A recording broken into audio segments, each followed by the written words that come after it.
સયાજીભાઈએ જે કામ કર્યું છે સરાહનીય કામ છે. બાળકીને બચાવવાનો જે પ્રયાસ છે ભક્તો, બાળકીને મારવાની પાછળ અનેક વિવિધ કારણો, એક ભયંકર કારણ દહેજ પ્રથા છે. લગ ચેનલમાં બેસીને સાંભળનારને કહું છું, તમે મહેરબાની કરીને દહેજ પ્રથામાંથી બહાર નીકળી. આમ તો છે ને આપણે આમ છે ને આમ અવળી આંગળીથી ઘી કાઢ્યા જેવું છે. તમે આને કહેશો ને આ પુરુષ કે માનશે ને એ દહેજ પ્રથા લેવાનું બંધ નહીં કરે. એના કરતા તન મારો. આ દેશની માતાઓ તૈયાર થાય, બાળકીઓ તૈયાર થાય.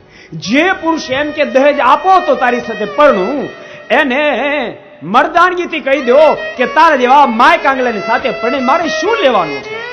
મારો બાપ ફ્રીજ આપે ત્યારે તું ફ્રીજ વાળો થા, મારો બાપ સ્કૂટર લે ત્યારે સ્કૂટર વાળો થા.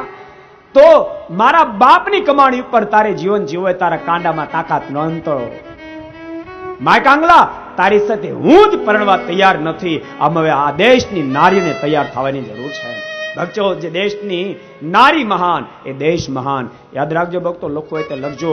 જે દેશમાં, જે પરિવારમાં, જે ઘરની અંદર નારીનું સન્માન નહીં જાળવવામાં આવતો એ દેશ, એ પરિવાર, એ કુટુંબ કદી જિંદગીમાં સુખી ન થાય, કદી સુખી ન થાય. માટે સુખી થવા માંગતા હોય એ ભક્તો ખૂબ ખટો રાખજો. ક્યારે પણ નારીનું ઘરમાં, પરિવારમાં, સમાજમાં અપમાન નહીં થવા દેશો.